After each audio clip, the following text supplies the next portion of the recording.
Hi everyone, today we're going to talk about demand paging and page faults. So the goals of today is to review paging in the context of what we're going to talk about today. So it's been discussed heavily in previous videos, but we'll review it, just one aspect of it again. Then we're going to talk about demand paging, what it is, how you might implement it. 3, we're going to talk about page faults. What are they? How can we recover from page faults? And then we're going to evaluate the performance of our system when using demand paging and when we have to deal with page faults. So review of paging. So we talked about paging in a very simple sense where our logical memory, again, it was cut into pages, and our physical memory was cut into frames. And if, for instance, if this logical memory space here was just for process 1, let's just imagine that process 1 was split into 4 pages.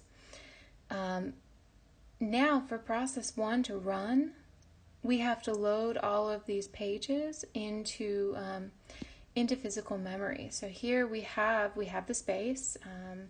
So we load all of our processes all of our pages into memory. All of our pages are loaded in, so now we can go ahead and execute process 1. But here's a question. So what if process 1 didn't just have 4 frames, it had, 9 frames there? 8 frames? 9 frames? 9 frames. So what if I had 9 frames? So we're going to ignore this page table for now because it's unimportant to what I'm trying to get at here.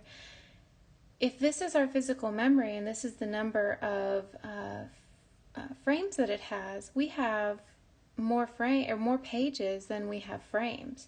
So even if we started filling up these with the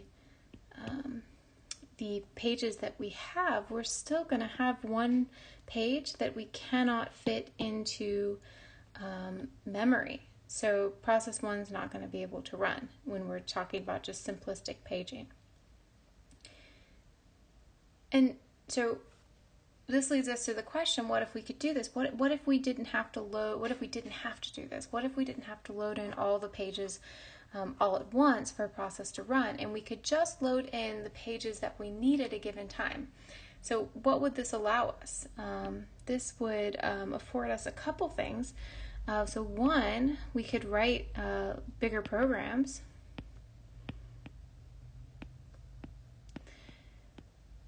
So in the example before, we had a program that just overflowed our memory, and so we wouldn't be able to even write and run that program on that computer.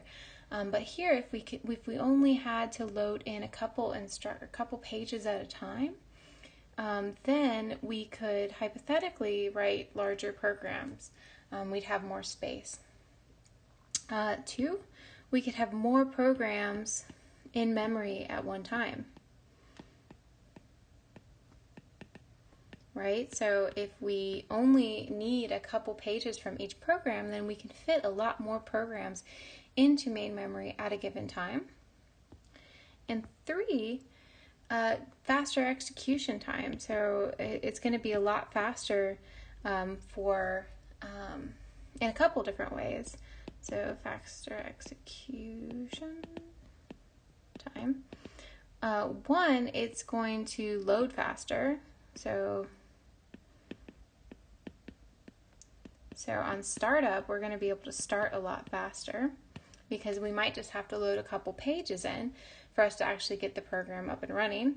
And 2, so we don't have to do as much swapping. So in paging, if we are not running a process, we would swap out all of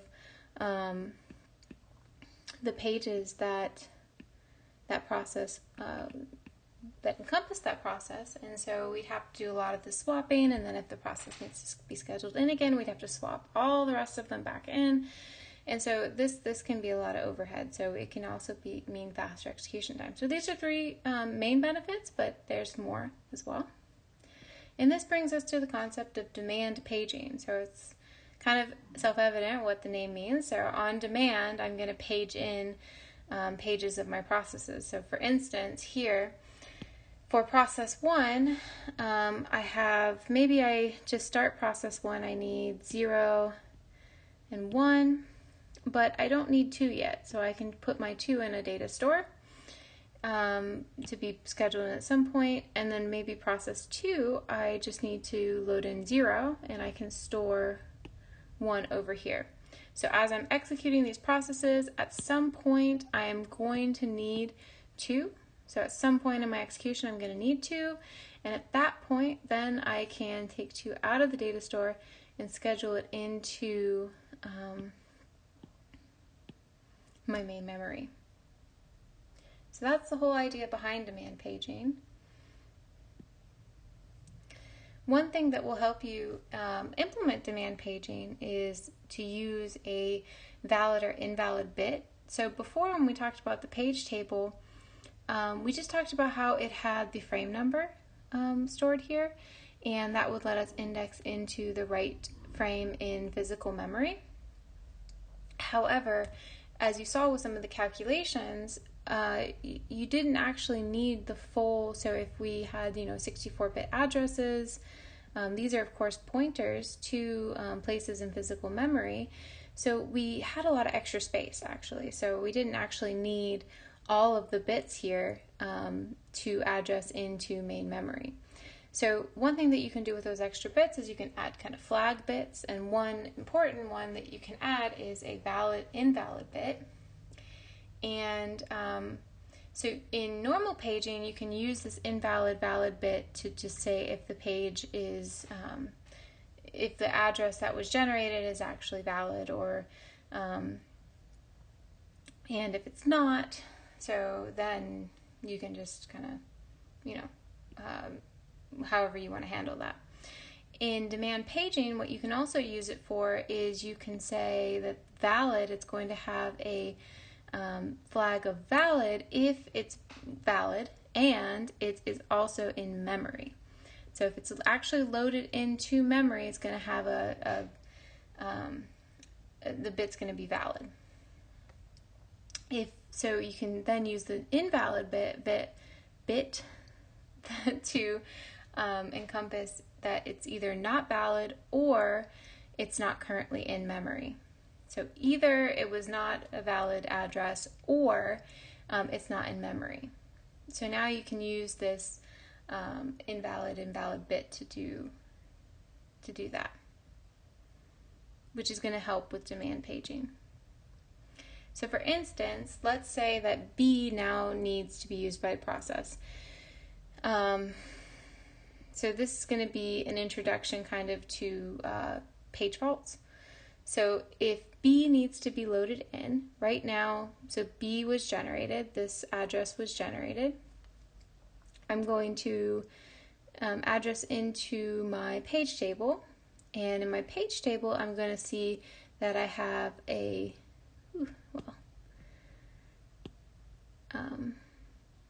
invalid flag, right? So this means either it's an invalid address, and we'll talk about the full process of page fault in a second, and that'll become clear how that works, but or it's not loaded into memory. So now we know that it is in this data store, so we know that it's valid and it's in the data store, so now we need to load it into memory. But in doing so, we call it, there's a page fault because our page is not in memory. We can't immediately execute B. We have to wait until we load it into memory. Maybe somewhere, I don't know, we'll put it here. This will be set to V, and then we can go about our business. But this is what is called a page fault. So how do we handle page faults? So we did a little bit of overview of how we do this, but let's go into more detail. So here we want to load M, and M is not in our memory. So this is a reference to somewhere that hasn't been loaded in yet. So the first step is we need to determine if that was a valid or invalid reference. So we would come here to our page table and we would look at our invalid valid bit. We see that it's invalid. So now at this point, we have two options. So we're going to look and we're going to see first, we're going to access this and see if it is either invalid or invalid in the sense that it's a bad address. And if in that case, we're going to terminate. Or we're going to see if it's in the backing store. And if it is, then we're going to try to go fetch it. So that part here, just to be more clear, the operating system can look into that process's PCB, its control block, and see if that was a valid address, and if right now it is actually in the backing store. So the PCB will take care of all that, will house all of that, and so now it knows that it's in the backing store. So in step 3, actually, we know that the page is on the store. It's the backing store. So we're going to come here, and we're going to look to see if we can find a free frame that we can put it into physical memory. So this can happen in a few ways. One way that it's commonly implemented is that you have a free frame list. I don't like that. Let's try that again. So you have a free frame list that lists all of the free frames in physical memory. You'll just pick the most immediate one, and you will then, in step 4 now, we want to schedule a disk operation that's actually going to read that page into that free frame. Okay, so now we need an operation here to move it in. And next, in step 5, we are going to change this invalid bit here. We're going to update the page table. We're going to change this to valid, because now we have moved it into memory, so it's there. So next time we reference it, we want it to be valid and point us to the right place in memory, which is going to be here. So that's step 5. And then finally, we want to restart the execution that was interrupted by the trap in 2. So that was an interrupt. It turned out to be a page fault interrupt. And now we want to restart this instruction. Okay, so that's kind of all of the overview of the steps to deal with a page fault. So that's a lot of overhead. There's a lot of things that you have to do to actually mitigate a page fault, to correct for it.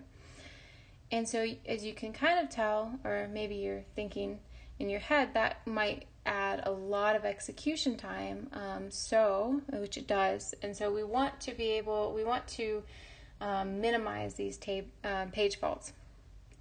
And so in the next video, we're going to talk about page replacement, and in that I'll kind of discuss how those will kind of mitigate the page faults. But just to give you a little bit more kind of motivation there of why that is so important, here's some calculations. So if we want to talk about page fault impact on performance, we can use something similar to what we talked about with the TLB, or the translation look-aside buffer. We talked about calculating an EMAT, which was the effective memory access time.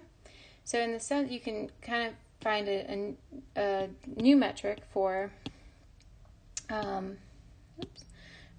page faults, where you can look and see how the page fault rate affects the memory access time and the total effective memory access time.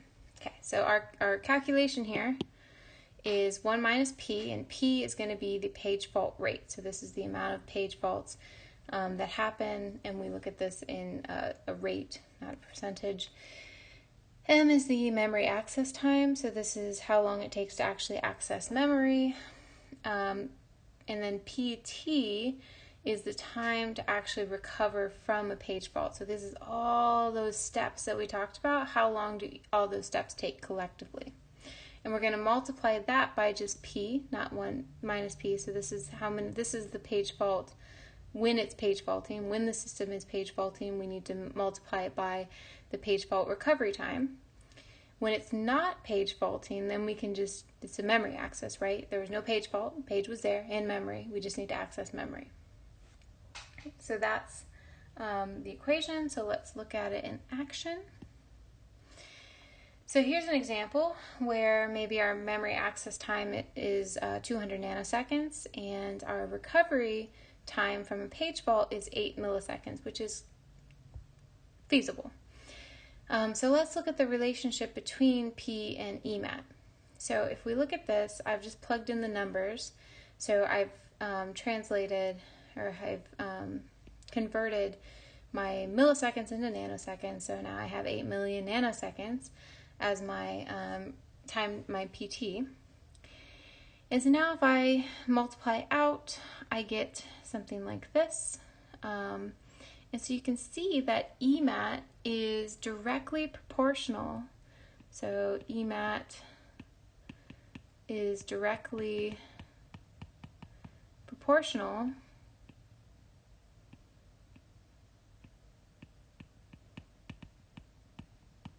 to P, right? So as P increases, our effective memory time is going to increase, okay? So makes sense. So now we can talk about, all right, so then let's put in a rate here. So let's say that our rate is 0.001, which basically means so 1 in 1,000 accesses result in a page fault.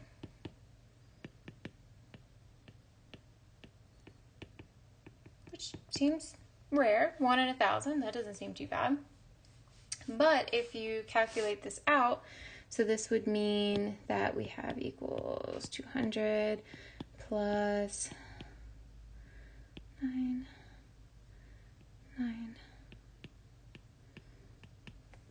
times 0.001, which is going to be 200 plus 70. Yeah? Which is going to equal 8,000 something, but I'm not going to do the math here. The important part here is to look at how much slower, by a factor of how much, by a factor of what did this cause the slowdown. So if we look at, I don't know, so we'll round to 8,000, so this number will round it to 8,000, and if you divide that by 200, you're going to get 40, right? So if you have a page fault rate of 1 in 1,000, you are going to get a slowdown by a factor of 40, which is crazy. That's a lot. So we want to minimize this, and maybe we want to calculate, all right, so we have some idea, we want to use demand paging, and we have a ideal set where we say, okay, we will implement demand paging as long as it only increases our effective memory access time by 10%. So we want all the benefits of demand paging. We want to write bigger programs. We want to have more programs. We want to have a faster startup time. So we will sacrifice up to 10% more effective memory access time for these benefits. So we can say, all right, so we want to keep it within 10%. So we can say we want to force that. So, okay, so 10% of 200. So this would be what we're willing to sacrifice, which is just 20. So our EMAT, we're going to say 220, and we're going to say less than 200 plus our page faults times P, and we want to solve for P. So we want to know what is the page fault rate that's acceptable, such that it only increases our effective memory access time by 20%. Okay, so if you solve this, you're going to get, I'll let you guys do the math, but so minus 200 minus 200, we'll have 20 less than 79, P. And if you solve this, you're going to get that P needs to be less than 0.00000, lost my point, 25. This means that there can only be 25 page faults per every 10 million accesses. Oops, hit the arrow. So this is a little bit more daunting. We want to minimize this down to it's doable, and a lot of systems use demand paging, and we'll see how you might mitigate these number of page faults in the lecture that we talk about page replacement. So with that, if you have any questions, please let me know. And thank you.